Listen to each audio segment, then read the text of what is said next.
Hello guys. स्वागत है आपका एक गुड फॉर यू में। ये एक सेकंड लेक्चर है। आज हम लोग बेसिकली कवर करने वाले हैं different types of data types and variables. अगर आपने लेक्चर 1 नहीं देखा तो चैनल पे अपलोडेड है, आप देख सकते हैं। ये है वो प्लेलिस्ट जहाँ लेक्चर 1 अपलोडेड है। वहाँ हम लोग ने बेसिकली कवर किया था बेसिक स्ट्रक्चर ऑफ जावा। अगर आपने ये प्लेलिस्ट को एक्सेस नहीं किया तो आप इसको कृपया करके एक्सेस कर लें। और ये आप यहाँ ये बटन दबा के इसको सेव कर सकते हैं, और अगर आप चाहें तो सब्सक्राइब और ये बेल वाला आइकन दबा सकते हैं, ताकि आगे आने वाली वीडियो की अपडेट्स आपको मिलते रहें और आप एक भी वीडियो स्किप ना करें। ठीक है, तो आज का लेक्चर की तरफ हम लोग बढ़े। तो आज का हमारा हमारा टॉपिक है different types of data types and variables. तो मैंने पिछले लेक्चर में बताया था आपको कि जो जावा है वो प्योरली ऑब्जेक्ट ओरिएंटेड लैंग्वेज है।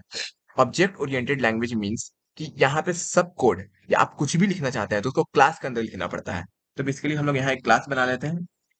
अगर आपको नहीं पता है कि क्लास कैसे बनते हैं तो आप लेक्चर 1 जाके देख सकते हैं। तो हम लोगों ने यहाँ एक क्लास बना लिया और क्लास का नाम है एबीसी। ठीक है, अब हम यहाँ पे एक डिफॉल्ट मेथड बनाएंगे जिसका नाम होता है मेन। तो ये है वो डिफॉल्ट मेथड जिसका नाम होता है मेन। हम लोग ने लेक्चर 1 में इसको अच्छी तरह से कवर किया है, आप वहां जाके इसको देख सकते हैं। तो आज हमारा टॉपिक रहेगा और मेन फोकस रहेगा डाटा टाइप्स एंड वेरिएबल। तो डेटा टाइप्स क्या होता है और कहाँ यूज होता है। तो आप नॉर्मल देखिएगा तो हमारे पास डिफरेंट टाइप्स का वैल्यू होता है। जैसे हमारे पास होता है एक इंटीजर वैल्यू 1 2 3 4। एक हमारे पास होता है कैरेक्टर वैल्यू जो कि होता है ABCD। एक मान लीजिए आपको लिखना है किसी का नाम या कुछ स्पेशल कैरेक्टर लिखना है, तो वो होता है स्ट्रिंग वैल्यू। सपोज आपको लिखना है आकाश@01। तो आकाश@01 ये एक सीक्वेंस ऑफ आपका कैरेक्टर भी है, सीक्वेंस ऑफ आपका इंटीजर भी है और आपका स्पेशल कैरेक्टर भी है। तो इस सबका कॉम्बिनेशन को हम लोग एक स्ट्रिंग वैल्यू बोलते हैं। और एक और आपका होता है, एक होता है आपका डेसिमल वैल्यू जो कि होता है 33.3 33.2। ये आपका एक डेसिमल वैल्यू होता है। तो ये डिफरेंट टाइप्स ऑफ वैल्यूज को स्टोर करने के लिए हमारे पास different types of data type होते हैं। तो पहले हम लोग अगर बात करें तो पहला डेटा टाइप होता है इंटीजर वैल्यू। इंटीजर वैल्यू को हम लोग कैसे स्टोर करते हैं, उसके लिए एक डाटा टाइप होता है इंट। इंट मीन्स होता है इंटीजर। हम लोग जावा में इसको शॉर्ट फॉर्म लिखते हैं इंट, यही इसका कीवर्ड है, आपको ये याद रखना होगा। तो इंट मतलब कि आप एक इंटीजर वैल्यू को स्टोर करना चाहते हैं। उसके बाद एक आई, ये आपका बेसिकली एक वेरिएबल होता है। आप ये वेरिएबल को अपने अकॉर्डिंग चेंज कर सकते हैं। ये एक यूजर डिफाइंड वेरिएबल होता है। सपोज आप यहाँ आई की जगह एक्स लिख सकते हैं, वाई लिख सकते हैं, एबीसी लिख सकते हैं, कुछ भी लिख सकते हैं। यहाँ पे एबीसी आप नहीं लिख सकते क्योंकि क्लास का नेम और वेरिएबल का नेम सेम नहीं होना चाहिए।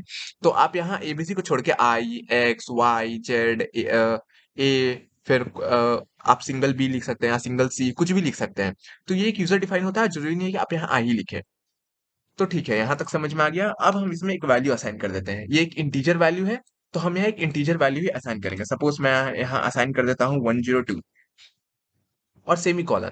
सेमी कॉलन लास्ट में लगाने का मतलब है कि आपका ये लाइन और लाइन ऑफ कोड कंप्लीट हो गया है। Int I is equal to 102, it means कि जो आपका आई है वो एक इंटीजर वैल्यू स्टोर करेगा और उसमें वैल्यू स्टोर किया गया है 102। 102 हमारा एक इंटीजर वैल्यू है। और आई एक और चीज में हेल्प करता है कि इसको बाकी कहीं से आपको एक्सेस करना है तो वो इसके लिए एक सहूलियत प्रोवाइड करता है। आप इसी लेक्चर में आगे देखेंगे कैसे सहूलियत प्रोवाइड करता है। तो आगे बढ़ते हैं। नेक्स्ट डाटा टाइप का हम लोग बात करें तो नेक्स्ट डाटा टाइप हमारे पास होता है फ्लोट।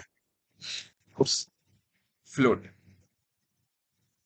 फ्लोट और यहाँ पे सपोज मैं एक एफ लिख देता हूँ वेरिएबल और इज इक्वल टू, अभी मान लीजिए मैं यहाँ पे 22 डाल देता हूँ। आपको टर्मिनल पे अगर मैं लेके चलूंगा, मैं इसको थोड़ा बड़ा कर देता हूँ। ओके, तो यहाँ पे फ्लोट मैं अब यहाँ 22 डाल देता हूँ। ये 22 एक इंटीजर वैल्यू है। बट अगर आप टर्मिनल पे, अभी मैं आपको दिखाऊंगा टर्मिनल पे, तो टर्मिनल पे आपको पता चलेगा कि क्या अंतर है फ्लोट में। फ्लोट बेसिकली हमारे एक डेसिमल वैल्यू स्टोर करता है। ठीक है, अभी आप इसको यहीं पे समझ के रखिए। यहाँ पे मैं आपको समझाऊंगा जब मैं टर्मिनल पे आऊंगा। तो सपोज फ्लोट आप समझ लीजिए कि एक डेसिमल वैल्यू करता है स्टोर। ठीक है, आगे बढ़ते हैं। आगे हमारा आता है एक character value. Character means ABCD। आपको कैरेक्टर स्टोर कराना है तो आपको लिखना पड़ेगा कैर। कैर आपका एक डेटा टाइप है और जावा में कैर को लिखने के लिए यही इसका कीवर्ड है CHAR। आपको यही लिखना पड़ेगा CHAR। तो और यहाँ पे मैं एक वेरिएबल नेम डाल देता हूँ कैर सी और इज इक्वल टू सपोज आपको ये सिंगल कोटेशन मार्क के अंदर लिखना पड़ता है। तो सपोज मैं यहाँ एक कैरेक्टर डाल देता हूँ ए मैंने डाल दिया। उसके बाद एक और डेटा टाइप होता है और वो होता है आपका string. String string data type. String का एस कैपिटल होगा, बाकी का स्मॉल होगा। आप देख सकते हैं बाकी का फर्स्ट लेटर स्मॉल होता है बट स्ट्रिंग में कैपिटल होता है। बेसिकली स्ट्रिंग एक क्लास होता है। स्ट्रिंग के ऊपर एक पूरी लेक्चर आएंगी जो कि वन टू आई थिंक एक दो लेक्चर इसमें कवर करने में लग जाएगी। स्ट्रिंग एक क्लास होता है, इसके ऊपर पूरा लेक्चर आएगा और स्ट्रिंग में बहुत सारे अलग अलग मेथड्स होते हैं, तो आपको ये आगे पता चलेगा। तो अभी आप समझ लीजिए कि स्ट्रिंग का एस बस कैपिटल होता है, ठीक है। और ये जो ऐसा हम लोग ने लिखा है ये है आपका वेरिएबल, जो मैंने अभी आपको बताया वेरिएबल क्या होता है। और सपोज मैं यहाँ वैल्यू स्टोर कर मतलब सपोज मैं इसका कुछ वैल्यू देना चाहता हूँ। आप ध्यान से अगर देखें तो यहाँ पे मैंने सिंगल कोटेशन मार्क यूज किया है। कैरेक्टर हमेशा सिंगल कोटेशन में होता है और स्ट्रिंग हमेशा डबल कोटेशन मार्क के अंदर होता है। मैं पिछले लेक्चर में भूल गया था कि इसको क्या बोलते हैं, बट इसको कोटेशन मार्क बोलते हैं। ये है सिंगल कोटेशन मार्क और ये है डबल कोटेशन मार्क। स्ट्रिंग हमेशा डबल कोटेशन मार्क के अंदर लिखा जाता है, बट इंटीजर आप नॉर्मली लिख सकते हैं, फ्लोट आप नॉर्मली लिख सकते हैं। तो सपोज मैं यहाँ कुछ वैल्यू देता हूँ, सपोज मैं यहाँ देता हूँ आकाश एट द रेट मेरा स्पेशल कैरेक्टर है और 101, ये मेरा एक स्ट्रिंग वैल्यू है। और लास्ट में आपको सेमीकोलन देना नहीं भूलना है, बिकॉज सेमीकोलन मतलब कि आपका ये लाइन ऑफ कोड, मतलब ये जो आपका कोड है string S is equal to आप जो भी वैल्यू असाइन करना चाहते हैं ये आपका कंप्लीट हो चुका है। अगर आप यहाँ सेमीकोलन नहीं देंगे तो आपका एक एरर शो होगा, ठीक है। तो आप समझिए। अब मैं आपको दिखाता हूँ कि इसको एक्सेस कैसे करें। अब मुझे देखना है टर्मिनल पे, अगर मैं अभी टर्मिनल रन करूँ। अच्छा, मैं आपको बता दूं कि आपको अगर प्रोग्राम अपना रन करना है तो रन करने के लिए आप सिंपली यहाँ पे क्लिक कर सकते हैं। यहाँ पे क्लिक कीजिएगा तो आपका प्रोग्राम रन हो जाएगा। ये आपका प्रोग्राम रन हो गया। यहाँ प्रोग्राम आपका नीचे रन हो चुका है, बट यहाँ पे हम लोग ने कोई आउटपुट स्ट्रीम कोई प्रिंट एलएन सब यूज नहीं किया है, इसलिए आपको यहाँ पे कुछ चेंजमेंट नहीं दिख रहा है। तो हम लोग को देखना है कि आई में स्टोर हुआ, एफ में आई में 102 है कि नहीं, एफ में 22 है कि नहीं, सी में ए है कि नहीं। तो उसके लिए हम लोग को यहाँ एक आउटपुट स्ट्रीम फंक्शन लिखना पड़ता है। आउटपुट स्ट्रीम मेथड होता है, सॉरी। तो मैंने आपको पिछले लेक्चर में बताया था कि कैसे टर्मिनल पे शो कराते हैं, कैसे आउटपुट जनरेट करवाते हैं। तो उसको लिखने के लिए पहले लिखना पड़ता है सिस्टम, जो कि मेरा एक क्लास है, सिस्टम डॉट आउट, ये जो आउटपुट सिस्टम से कनेक्ट करता है, और एक प्रिंट एलन। अब मुझे यहाँ 102 को देखना है कि मेरा स्टोर हुआ कि नहीं। मैंने आपको कहा था कि जो मेरा वेरिएबल होता है वो सहूलियत प्रोवाइड करता है ये पूरे इंटीजर वैल्यू को एक्सेस करने के लिए। अब मुझे ये पूरा इंटीजर वैल्यू को देखना है तो मुझे इसको पूरा एक्सेस करना पड़ेगा। तो इसको एक्सेस करने के लिए मैं बस आई का यूज करूंगा। तो यहाँ सिंपली आप आई लिख देंगे तो आपका आई का वैल्यू आपको प्रिंट करा देगा। यहाँ पे स्टोर तो पहले से किया हुआ है, ये आई का वैल्यू सिंपली आपको दिखा देगा। अब मैं आपको रन करके दिखाता हूँ। और हाँ, रन करने के पहले आप कंट्रोल प्लस एस दबा के इसको सेव कर लें। अगर आपने सेव नहीं किया होगा तो ये आपका एरर शो करेगा। तो ठीक है, मैंने सेव कर लिया कंट्रोल प्लस एस दबा के। अब मैं यहाँ से रन करता हूँ।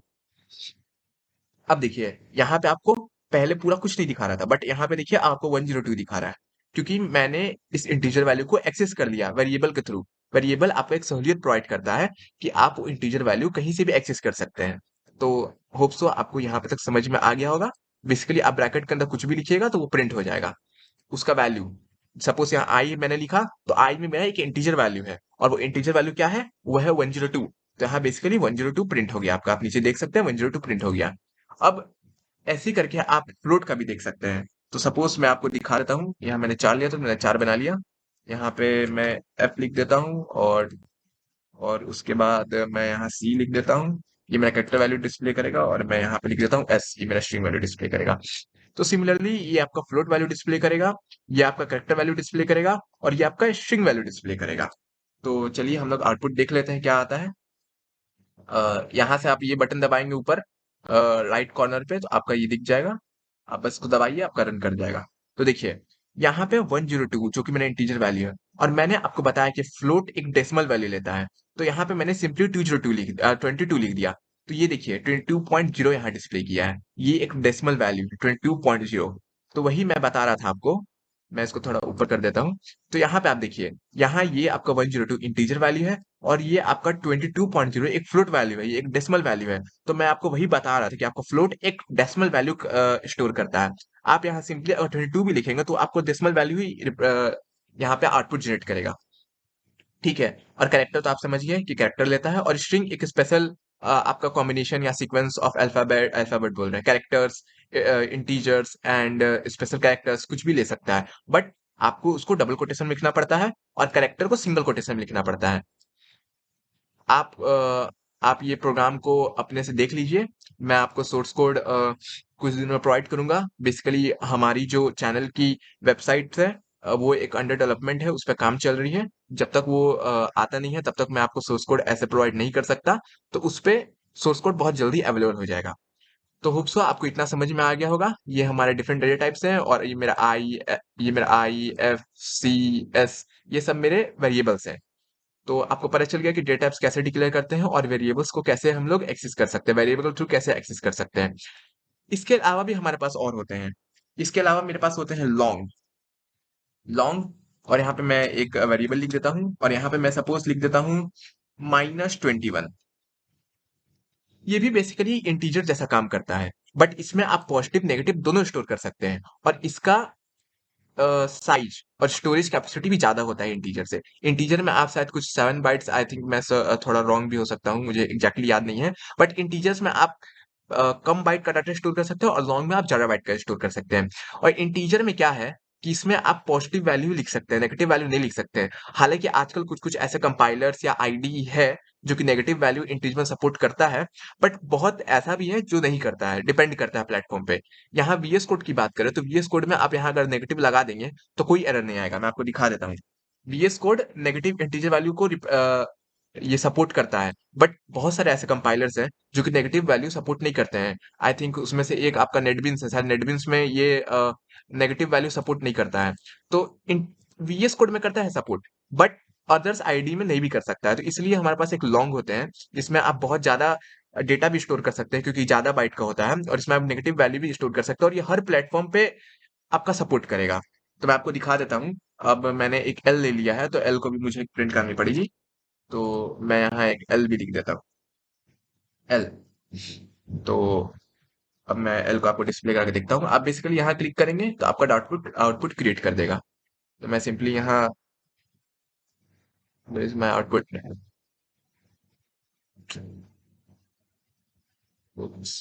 कोई नहीं, ठीक है। कभी कभी ये एरर देने लगता है, बट कोई नहीं, इसमें कोई बड़ा बात नहीं है।